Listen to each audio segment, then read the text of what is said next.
The number of solutions of Z cube plus Z का bar is equal to 0 is. इसके कितने solution बनेंगे? देखने में क्वेश्चन बहुत छोटा सा है। ये क्वेश्चन पूछा गया एनवीएस पीजीटी 2019 के अंदर, ठीक है। तो यहाँ पे अगर मैं बात करूँ जेड क्यूब, ठीक है, इज इक्वल टू मैं ले लेता हूँ माइनस जेड बार हो जाएगा। और हमें पता है जब जेड का मॉडुलस जो होता है वो जेड का बार का मॉडुलस इक्वल होता है, क्योंकि यहाँ पे कोई फ़र्क नहीं पड़ने वाला। चाहे तो आप करके देख लो एक्स प्लस आयोटा वाई का मॉडुलस और यहाँ पे एक्स माइनस आयोटा वाई का मॉडुलस, क्योंकि बार लगा हुआ है। तो यहाँ पे x square plus Y square का रूट हो जाएगा और यहाँ भी क्या हो जाएगा, x square plus Y square का रूट। यहाँ पे कोई फ़र्क नहीं पड़ा, ठीक है।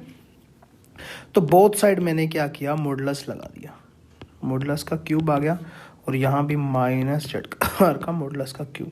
तो यहाँ पे मेरा क्या बन गया, जेड का मॉडुलस का क्यूब और ये जेड के बार के मॉडुलस का क्यूब, क्योंकि माइनस जो है मॉडुलस के कारण प्लस हो गया। क्यूब तो आएगा ही नहीं, क्यूब तो है ही नहीं ना, इसमें इस पे क्यूब नहीं लगा हुआ, ठीक है। यहाँ पे कोई प्रॉब्लम नहीं है। अब इसको मैं इधर ले आया, जेड के मॉडुलस का क्यूब माइनस जेड का मॉडुलस इज इक्वल टू 0, क्योंकि ये दोनों इक्वल हैं। जेड का मॉडुलस हो चाहे बार हो, दोनों के मॉडुलस इक्वल होते हैं। तो जेड का मॉडुलस मेरा आ गया कॉमन और यहाँ पे जेड का मॉडुलस का स्क्वायर -1 इज इक्वल टू 0। तो एक तो आ गया मेरा जेड का मॉडुलस 0 और एक मेरा आया जेड का मॉडुलस का स्क्वायर इज इक्वल टू 1, ठीक है। तो यहाँ से जेड का मॉडुलस अगर मैं देखूँ तो +-1 आ रहा है, ठीक है। तो इसको मैं यहीं पे ऐसे ही रहने देता हूँ एक बार, ठीक है। जेड का मॉडुलस आ गया मेरे पास। अब हम देखते हैं जेड का मॉडुलस का स्क्वायर मैं कैसे लिख सकता हूँ, जेड का मॉडुलस इंटू जेड के बार का मॉडुलस इज इक्वल टू 1, ठीक है। ये हम लिख सकते हैं, इन दोनों का क्या हो जाता है, स्क्वायर हो जाता है, वो स्क्वायर है, ठीक है। तो यहाँ से जेड के मॉडुलस की वैल्यू जो मेरी आ गई 1/जेड के बार का मॉडुलस, ठीक है। तो यहाँ से अगर मैं देखूँ स्टार्टिंग से जो मैं चला था, जेड का क्यूब जो है मेरा जेड था और जेड का बार था, यहाँ पे मेरा क्या आ गया, अगर बोथ साइड दोबारा से फिर मॉडुलस लगा दूं, मतलब जेड इज इक्वल टू मेरा क्या आ गया 1/जेड का बार, ठीक है। तो यहाँ से या डायरेक्ट ये मैंने इतना करके दिखाया आपको पता ही होना चाहिए जेड इज इक्वल टू 1/जेड का बार होता है, ठीक है। तो यहाँ से जो है हम डायरेक्ट पुट कर सकते हैं, क्या आ जाएगा मेरा, जेड का क्यूब है तो यहाँ पे क्या आ जाएगा, जेड का क्यूब प्लस जेड के बार को मैं क्या लिख सकता हूँ, अब जेड का बार इज इक्वल टू 1/जेड आ जाएगा। तो यहाँ पे आ जाएगा 1/जेड इज इक्वल टू 0। तो जेड की पावर 4 + 1 इज इक्वल टू 0 आ गया। तो यहाँ से अगर मैं देखूँ पावर कितनी है 4, तो यहाँ से 4 रूट्स मेरे आएंगे, ठीक है। 4 रूट्स यहाँ से मुझे मिलेंगे और एक रूट मुझे ये मिल गया, जेड का मॉडुलस इज इक्वल टू 0 से 1 रूट, ठीक है। इन दोनों को ऐड कर दूंगा तो टोटल अगर मैं देखूँ तो मेरे कितने 5 रूट्स बनेंगे, ठीक है। तो 5 रूट बनेंगे, मतलब नंबर ऑफ सॉल्यूशंस कितने बने, 5। ऑप्शन नंबर सी करेक्ट है। If u is equal to 5y plus ax plus शाई y minus ax then curly square u upon curly x square minus a square curly square u upon curly y square is equal to, simply है u दिया हुआ है, ठीक है। करली u by curly x निकाल लेंगे, फिर उसका स्केयर निकाल लेंगे। तो सबसे पहला मैं काम करता हूँ, करली u बाई करली एक्स निकालता हूँ, ठीक है। इसमें क्या था, पार्शियल डेरिवेटिव हो रहा है, पार्शियल डेरिवेटिव करूँगा तो रिस्पेक्ट टू एक्स करना है मुझे, ठीक है। तो क्या आ जाएगा मेरा phi dash Y plus A x into में क्या आ जाएगा, रिस्पेक्ट टू एक्स कर रहे हैं तो अंदर क्या है मेरा ए एक्स है, तो ए एक्स का डेरिवेटिव करेंगे तो आ जाएगा मेरा ए, प्लस में psi dash Y minus A x और इंटू में क्या आ जाएगा माइनस ए एक्स का माइनस ए, ठीक है। और करली स्क्वायर करली x square curly square U upon curly x square करेंगे तो फिर से दोबारा इसका रिस्पेक्ट टू एक्स होगा। तो यहाँ पे क्या आ जाएगा double dash Y plus A x into में तो क्या पड़ा हुआ है नॉर्मल कांस्टेंट ही है, तो यहाँ से ए एक्स का दोबारा से फिर क्या आ जाएगा ए इंटू ए स्क्वायर हो जाएगा। यहाँ से फिर से शाई dash Y minus A x minus ए आएगा तो ए स्क्वायर फिर से हो जाएगा ए, minus A into minus a square हो जाएगा। ये चीज़ आ गई। ऐसे ही अगर मैं देखूँ करली square Y upon curly Y sorry करली यू अपॉन करली वाई, इसका रिस्पेक्ट टू वाई करेंगे तो मेरा क्या आ जाएगा phi dash Y plus A x, और वाई का जब डेरिवेटिव मैं यहाँ से करूँगा वाई का डेरिवेटिव क्या आ जाएगा 1, तो 1 लिखने की जरूरत नहीं है, प्लस में psi dash Y minus A X, simple है। सेकेंड टाइम करेंगे curly square U upon curly Y square five double dash Y plus A X plus psi double dash Y minus A X, ठीक है। तो यहाँ पे अगर मैं देखूँ हमें किस में पुट करना है इसमें, तो यहाँ पे अगर मैं देखूँ करली square u upon curly x square, ये चीज़ है, ये वाली चीज़ और ये वाली चीज़ बिल्कुल सेम है, बस ए स्क्वायर का फ़र्क है। यहाँ पे ए स्क्वायर है, यहाँ पे ए स्क्वायर नहीं है। तो नेक्स्ट वाली जो टर्म है करली square u upon curly Y square, उसके साथ उसने ए का स्क्वायर मल्टीप्लाई करवा दिया। इसके साथ अगर ए का स्क्वायर मल्टीप्लाई करवा देता हूँ और दोनों इक्वेशन सेम हो जाएंगी, दोनों में माइनस का साइन लगा हुआ है, तो दोनों क्या आ जाएंगी, जीरो आ जाएंगी। करली square u upon curly x square minus a square curly square u upon curly Y square equal to क्या आ जाएगा, zero. Option number B correct है।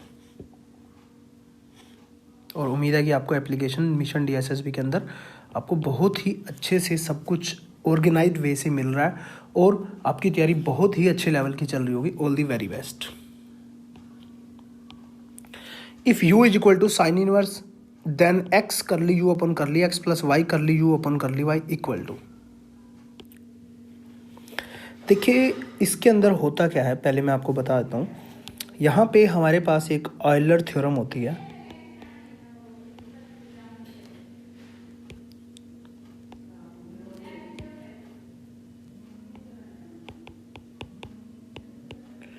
ऑयलर थ्योरम क्या कहती है, x इंटू करली F upon curly x plus Y into करली F upon curly Y is equal to होता है एन एफ, ठीक है। और यहाँ पे f जो मेरा है फंक्शन है, ठीक है। तो यहाँ से फंक्शन जो है मैं क्या मान रहा हूँ, u इज इक्वल टू है, तो यहाँ पे मैं sine u is equal to कर देता हूँ X square minus Y square upon में X square plus Y square, ठीक है। तो ये मेरा एफ एक्स वाई है इज इक्वल टू ये दिया हुआ है। अब इसके अंदर जो है इसका जो सोल्यूशन रहता है ना, वो डायरेक्ट क्या रहता है, f x y is equal to n f, मैंने बता ही दिया वैसे तो एन एफ, ठीक है। सॉरी ये ना इसका सोल्यूशन रहता है, इसका सोल्यूशन। तो यहाँ पे ये जो है एफ एक्स वाई है, ठीक है। अब यहाँ पे मेन मुद्दा क्या होता है, n is equal to find out करना कि n क्या है, ठीक है। n फाइंड आउट मैं करना अगर आपको सिखा देता हूँ तो ऐसे आने वाले क्वेश्चन आप आसानी से कर पाओगे विद इन 30 सेकेंड, ठीक है। इस टाइप का कोई भी क्वेश्चन हो तो n फाइंड आउट करने के लिए देखिए हमें क्या करना होता है। ये जो इक्वेशन दी हुई है ना ये वाली, इस इक्वेशन के अंदर जैसे ये वाली मैंने इक्वेशन बना ली, इसके अंदर अब हम क्या करेंगे एफ एक्स टी और वाई टी पुट कर देंगे, ठीक है। तो यहाँ से जब मैं पुट करता हूँ तो एक्स स्क्वायर टी स्क्वायर आ जाएगा minus Y square T square आ जाएगा upon X square T square आ जाएगा plus Y square T square आ जाएगा। ये सिर्फ फर्स्ट टाइम करके बता रहा हूँ, अदरवाइज आप क्या करोगे, टी स्क्वायर कॉमन ले लोगे, वही आपकी बन जाएगी x square minus Y square, नीचे से भी टी स्क्वायर कॉमन ले लोगे x square plus Y square, समझ रहे हो। ये कट जाएगा मतलब वन आ जाएगा, टी की पावर जीरो, ठीक है। टी की पावर जीरो वन नहीं होता है, तो यहाँ जीरो टी की पावर जीरो आ गया, इसका मतलब एन इज इक्वल टू क्या है, जीरो है। अब हमारा जो आंसर था वो है n इंटू एफ, एन ही जीरो है और एफ एक्स वाई कुछ भी होता रहे आंसर क्या आएगा, zero. Option number A correct है, ठीक है, कोई प्रॉब्लम नहीं। If u is equal to tan inverse X cube minus Y cube upon में x plus Y, then X D U upon D x plus Y D U upon D Y क्या आएगा, ठीक है। तो यहाँ सबसे पहले तो देखिए डी यू लिखा हुआ है, मतलब पार्शियल फ्रैक्शन नहीं है। तो हमारे पास जो आयलर्स थ्योरम है, आयलर्स थ्योरम है, ठीक है, वो हमारे को क्या कहती है, एक्स इंटू करली एफ करली यू करली F upon curly x Y into करली F upon curly Y is equal to क्या आना चाहिए, एन एफ आना चाहिए, ठीक है। हमें एन ही निकालना होता है मेन, तो उसके बाद क्वेश्चन आसानी से हो जाता है। तो यहाँ से हम क्या करेंगे, ये निकाल देंगे मैं, tan u is equal to क्या आ जाएगा, x cube plus Y cube upon में एक्स प्लस वाई, ये मेरा क्या है एफ एक्स वाई, ठीक है। तो ये चीज़ आ गई मेरे पास। तो यहाँ पे हम क्या पुट करते हैं, एफ एक्स टी और वाई टी, ठीक है। ऊपर मेरा टी क्यूब कॉमन आ जाएगा और नीचे मेरा टी कॉमन आ जाएगा। अगर आप पुट करेंगे तो इक्वेशन सेम की सेम रह जाएगी, मतलब x को xt पुट किया, y को yt पुट किया, x प्लस वाई यहाँ से t कट के टी स्केयर रह जाएगा, ये समथिंग सारा सेम है। तो एन टी स्केयर मतलब पावर जितनी भी होती है वो n इज इक्वल टू होता है, तो n इज इक्वल टू 2 आ गया। इसका मतलब जो इसका आंसर बनेगा वो मेरा 2 इंटू एफ एक्स वाई बनेगा, ठीक है ना, 2 इंटू ये बनेगा। बट यहाँ पे जो है मुझे पार्शियल फ्रैक्शन के अंदर होता है, ठीक है, बट यहाँ पे D U upon D x है, ठीक है, यहाँ थोड़ा सा समझने की बात है। तो यहाँ पे हमारा क्या इक्वेशन जो है मेरी क्या बन जाएगी, x into D by d x ten u, ठीक है ना। जो f मैंने यहाँ पे लिया था, यहाँ देखिए f, ठीक है, करली u बाई करली x होता था, बट यहाँ पे d अपॉन डी एक्स है, तो यहाँ पे हमें लेना पड़ेगा। प्लस में क्या आ जाएगा, d by d y tan u, ठीक है। एफ एक्स वाई मेरा क्या है, टेन यू है, तो tan u is equal to जो है मेरा क्या आ जाएगा, एन एफ, ठीक है। एन एफ मेरा क्या है, यही है 2 इंटू एफ एक्स वाई मेरा क्या है, टेन यू, ठीक है। और यहाँ से जब मेरा x इंटू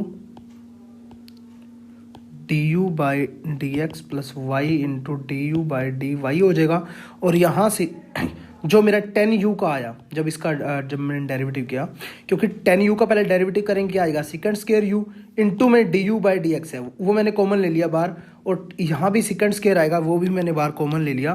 तो यहाँ से जो मैंने बाहर कॉमन लिया, एक सेकेंड, सेकंड स्क्वायर u वो मैंने क्या कर दिया, उसको यहाँ पे डिवाइड कर दिया, 2 इंटू टेन यू मेरा क्या होता है, sine u upon cos u, और सेकंड क्या होता है 1 अपॉन में कोस स्क्वायर यू।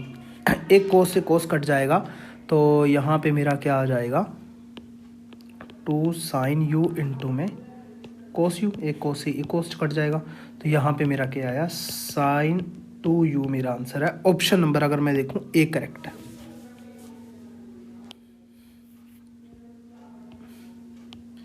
यदि f x is equal to cos log x है, तो F x by Y plus F x into y बराबर होगा, मतलब ठीक है, इक्वल होगा, किसके इक्वल होगा।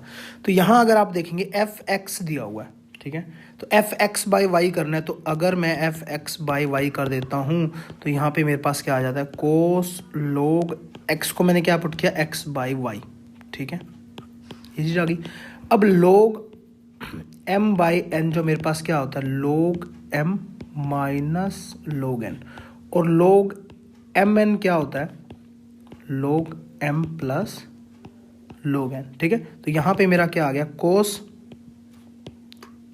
लॉग एक्स माइनस में लॉग वाई, ठीक है। और अगर मैं एफ एक्स इंटू वाई निकालता हूँ तो मेरा log cos log X Y आ गया। ये एम इंटू एन खोलेंगे तो क्या आएगा, cos log X plus log Y आ जाएगा। अब ये है मेरी पहली इक्वेशन, ये है मेरी दूसरी इक्वेशन, दोनों को मैंने क्या करना है, जोड़ना है, ठीक है। तो यहाँ पे मेरा क्या आ जाएगा, F x by Y plus F x Y, ठीक है, cos time log x minus log y plus में cos log x plus log y। तो अब यहाँ पे अगर आप ध्यान देंगे तो मेरा क्या आ रहा है, कोस के अंदर जो है a माइनस बी और कोस के अंदर है a प्लस बी, ठीक है ना। कोस के अंदर क्या है, a माइनस बी और a प्लस बी। अगर मैं इसका फॉर्मूला लिखना चाहूँ तो मेरा क्या होता है, cos a minus B cos a plus B. आपको वैसे डायरेक्ट याद होना चाहिए, इन दोनों को जोड़ेंगे तो क्या आएगा, 2 कोस ए कोस बी आएगा। फिर मैं आपको करके बता देता हूँ, cos A cos B plus sine B, यहाँ आ जाता है cos A cos B minus sine A sine B. दोनों को जोड़ेंगे यहाँ पे तो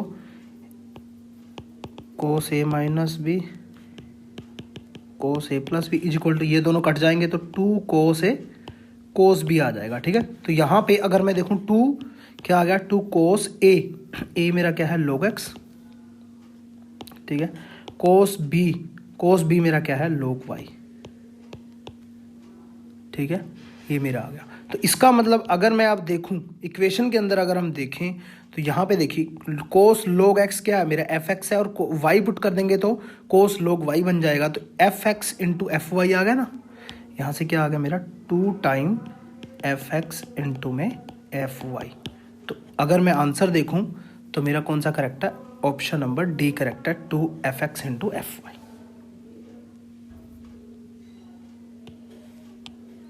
The complete integral of the equation root P plus root Q is equal to 1 where p is equal to दिया हुआ, q इज इक्वल टू दिया हुआ है। जो complete integral of the equation होता है ना वो काफ़ी अलग अलग टाइप से निकल सकता है, ठीक है। जैसे कि लैग्रेंजियन मेथड से निकल सकता है, लैग्रेंजियस थ्योरम से, ठीक है, या जैकोबी मेथड होता है, या चारपिट मेथड होता है, अलग अलग मेथड होते हैं। तो यहाँ पे हम लैग्रेंजे लगाएंगे। लैग्रेंजे के अंदर क्या होता है मेरा, सिंपल सा होता है F P Q is equal to होता है जो भी दिया होगा, ठीक है। क्या दिया हुआ है यहाँ पे, पूरी की पूरी इक्वेशन अगर मैं देखूँ, पी का रूट प्लस क्यू का रूट -1, 1 को इधर ले आएंगे, ये मेरा एफ पी क्यू दिया होता है, ठीक है। तो यहाँ पे कंप्लीट इंटीग्रल जो सोल्यूशन होता है मेरा, कंप्लीट इंटीग्रल सोल्यूशन हम कैसे लिखते हैं, Z is equal to A X plus B Y plus C, ठीक है। अब आप बोलोगे ए और बी कहाँ से आए, इसी के अंदर हम पुट करते हैं एफ ए बी, ठीक है। तो यहाँ पे मेरा आता है ए का रूट प्लस बी का रूट -1, ठीक है, समझ गए, कोई प्रॉब्लम नहीं है, यहाँ तक कोई प्रॉब्लम नहीं है। तो इसको मैं एफ ए बी पुट करने के बाद 0 के इक्वल रखता हूँ। तो इसको अब हमने सोल्व करना है, ठीक है। तो यहाँ पे ऑप्शन के अंदर हम देखेंगे कि ए एक्स स्क्वायर ए एक्स स्क्वायर, ठीक है, ए एक्स सभी में आ रहा है, बी की वैल्यू चेंज हो रही है, तो यहाँ से बी की वैल्यू मैं निकालने की कोशिश करता हूँ, तो वो मेरी क्या आ जाएगी 1 minus root A, B is equal to both side square कर दूंगा तो 1 माइनस रूट ए सारे का स्केयर। तो इसके अंदर अब मैं पुट कर दूंगा जेड इज इक्वल टू क्या आ जाएगा मेरा ए एक्स प्लस बी क्या है मेरा ए माइनस रूट ए सारे का स्केयर प्लस में सी बी वाई। तो ऑप्शन नंबर अगर मैं चेक करूँ तो ऑप्शन नंबर ए ही करेक्ट है, ठीक है। If u is equal to x cube plus y cube plus z cube plus 3xyz, then x into curly u by curly x, y into curly u by curly y, z into curly u by curly z is equal to। अब यहाँ पे देखिए x है, y है और z है, और answer देखिए u के अंदर है। इसका मतलब हमारे पास अब ये है आइलर जो थ्योरम है, आइलर्स थ्योरम जो है वही एप्लीकेबल रहेगी। अब 3 में है तो 3 में लगा दो x into curly U by curly x plus Y into curly U by curly Y plus Z into curly U by curly Z is equal to क्या होता है एन एफ, ठीक है। एफ क्या है मेरा, एफ एक्स मतलब you ही है, ठीक है, एक प्रकार से एन यू ही मेरा आंसर आ जाएगा। यू क्या है मेरा फंक्शन है एफ एक्स वाई जेड के अंदर, ठीक है। तो यहाँ पे डायरेक्ट एन निकालना होता है मुझे, एन निकालना अगर आप सीख गए तो डायरेक्ट आप आंसर कर सकते हो बिना पेन चलाई। एन निकालने के लिए वो क्या करना होता है, हमें F X T Y T और जेड टी पुट करना होता है। यहाँ से टी हर किसी के अंदर कॉमन आ जाएगा, आप पुट करेंगे तो टी मैं बाहर निकाल लेता हूँ, टी का क्यू मेरा बाहर कॉमन आ जाएगा, ठीक है। तो यहाँ पे टी का क्यू बार कॉमन आ जाएगा, अंदर इक्वेशन वैसी की वैसी बच जाएगी, X cube plus Y cube plus Z cube plus 3xyz। यहाँ क्या क्या मैंने पुट किया, एक्स को पुट किया मैंने एक्स टी, वाई को वाई टी, जेड को जेड टी, यहाँ पे भी 3x T Y T Z T, यहाँ से भी टी क्यूब, यहाँ से भी टी क्यूब, बाई में कुछ है ही नहीं तो टी क्यूब कॉमन आ गया। टी की पावर जो होती है वो मेरा n होता है तो n इज इक्वल टू 3 आ गया। तो डायरेक्ट अगर मैं आंसर देखूँ तो आंसर मेरा यहाँ से क्या आ रहा है एन एफ या एन यू, ठीक है। इसका मतलब क्या है एन मेरा 3 आ गया, तो 3u मेरा आंसर है ऑप्शन नंबर बी। देखिए कितनी आसानी से जो है इस टाइप के क्वेश्चनों का हम आंसर कर सकते हैं।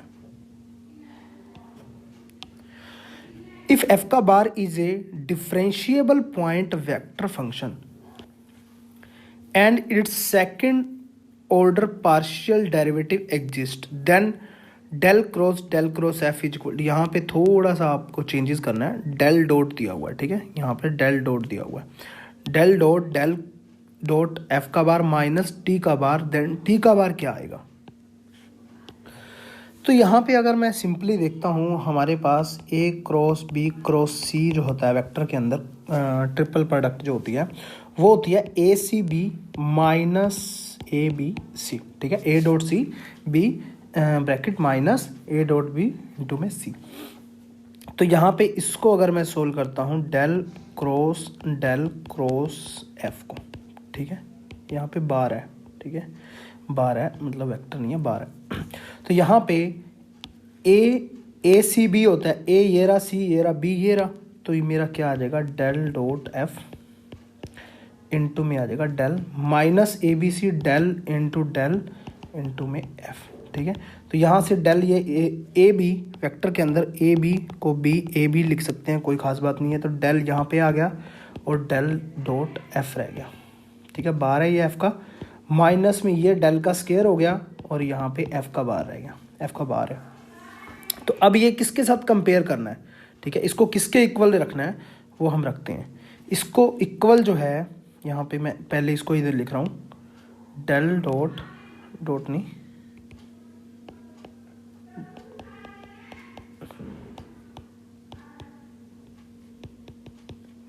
इज इक्वल टू क्या आ जाएगा del into F minus T का बार। अब ये दोनों तो बिल्कुल सेम से हैं, सिर्फ इन दोनों का जो है आपस के अंदर अगर मैं देखूं तो टी का बार अगर मैं देखूं तो क्या आ गया मेरा डेल स्क्वायर इंटू में एफ का बार, वही मेरा आंसर है। ऑप्शन नंबर अगर मैं देखूं इसमें भी नहीं है, इसमें भी नहीं है, इसमें भी नहीं है, ऑप्शन नंबर डी करेक्ट है, ठीक है। अगर डी लिखना चाहो तो ये लिख सकते हो डेल स्क्वायर एफ का बार, ठीक है। If u is equal to X Y tan inverse E की power X Y then X curly you open कर ली एक्स प्लस वाई कर ली यू ओपन कर ली वाई, इस टाइप के क्वेश्चन आपको डायरेक्ट आइलर्स थ्योरम से करने पड़ेंगे, ठीक है। आइलर्स थ्योरम क्या कहती है, X into curly U by curly x plus Y into curly U by curly Y is equal to होता है एन एफ, ठीक है, एन एफ होता है। तो एन एफ मेरा जो है फंक्शन होता है, एफ मेरा फंक्शन यहाँ से अगर मैं देखूँ F x Y, function U is equal to दिया हुआ है X Y tan inverse E की पावर एक्स अपॉन वाई, ठीक है। तो यहाँ से हमें क्या करना होता है एफ एक्स टी और वाई टी पुट कर हमें चेक करना होता है एन की वैल्यू यहाँ से। तो एक्स वाई से यहाँ से पुट करेंगे तो टी स्क्वायर कॉमन आ जाएगा, एक्स वाई का एक्स वाई रह जाएगा और टेन इनवर्स ई की power X by Y T common आके कट जाएगा तो एक्स अपॉन वाई ही रह जाएगा, ठीक है। हमने क्या किया एक्स को एक्स टी और वाई को वाई टी स्क्वायर आ गया, जो टी की पावर होती है वो हमारा एन होता है, तो एन इज इक्वल टू 2 आ गया। आंसर मेरा 2 इंटू एफ आएगा। एफ मेरा यहाँ से अगर मैं देखूँ तो यू ही है, ठीक है, यू ही है, तो 2u डायरेक्ट मेरा आंसर आ गया, option number D correct. If u is equal to E की पावर एक्स वाई जेड है then curly cube u upon curly X curly Y curly Z. यहाँ से पहले हम करली बाई करली एक्स निकाल लेंगे, फिर करली बाई करली वाई करली बाई करली जेड, तीनों को इसी से डायरेक्ट निकाल के आप आंसर निकाल सकते हो। तो सबसे पहले हम निकालते हैं इसका, नहीं यहाँ से करली u बाई करली एक्स, ठीक है, ई की power X Y Z, X के रिस्पेक्ट टू हम जो है कर रहे हैं और पार्शियल फ्रैक्शन कर रहे हैं, एक्स के साथ क्या है इसका एक्स वाई जेड का करेंगे तो एक्स का 1 आ जाएगा, वाई जेड आ जाएगा, ठीक है, साथ में क्या आ जाएगा वाई जेड। अब जो है करली यू बाई करली स्केयर कर दिया मैंने और नीचे करली एक्स इंटू करली वाई रिस्पेक्ट टू वाई। अब इसका रिस्पेक्ट टू वाई निकालना है तो यू इंटू वी से होगा, U as it is V का डेरिवेटिव, वाई इंटू जेड का क्या हो जाएगा जेड हो जाएगा, plus V as it is Y Z as it is into में ई की पावर एक्स वाई जेड का ऊपर जो है मेरा क्या हो जाएगा वाई का 1 हो जाएगा और एक्स जेड हो जाएगा, ठीक है, यहाँ पे कोई प्रॉब्लम नहीं है। उसके बाद विद रिस्पेक्ट टू अब जेड करना है, ठीक है, रिस्पेक्ट टू जेड करना है तो हम क्या करेंगे, यहाँ से पहले मैं इसको सिंप्लीफाई वे से लिख लेता हूँ, ई की power X Y Z common ले लेता हूँ, इंटू में क्या आ जाएगा Z plus X into Y into Z का स्क्वायर, ठीक है। तो थर्ड टाइम जब मैं करता हूँ curly cube U upon curly X curly Y और करली जेड, ठीक है, third time U into V से यू एज इट इज, मतलब ये वाला first function as it is, second का partial fraction with respect to Z, तो 1 plus X Y two Z यही आ जाएगा, प्लस में क्या आ जाएगा v फंक्शन एच टी मतलब z plus X Y Z square H T E की power X Y Z into में एक्स वाई जेड का वन हो जाएगा, एक्स और वाई रह जाएगा। अब अगर मैं देखूं ई की पावर एक्स वाई जेड सभी के अंदर कॉमन है, तो फर्स्ट में अगर मैं देखूं यहाँ पे, अगर मैं ये चीज़ बताऊं आपको, तो यहाँ पे 1 + 2xyz रह जाएगा। सेकंड में एक्स वाई से इसको मल्टीप्लाई कराना है, तो एक्स वाई जेड आ गया, इसको मल्टीप्लाई करा दिया, प्लस में x² y² z² आ गया। ठीक है, समझ रहे हो? तो यहाँ पे क्या आ गया, ई की power X Y Z 1 + 2xyz है, ये xyz है तो क्या आ जाएगा 3xyz, प्लस में क्या है x² + y² + z²। Option number ए ही करेक्ट है। उम्मीद है कि आपको अच्छे से सब कुछ समझ में आ गया होगा और एप्लीकेशन के अंदर आपको बहुत ही मज़ा आ रहा होगा, बहुत ही अच्छे ढंग से सारी चीज़ें आपको मिल रही होंगी with previous paper solution. Thank you so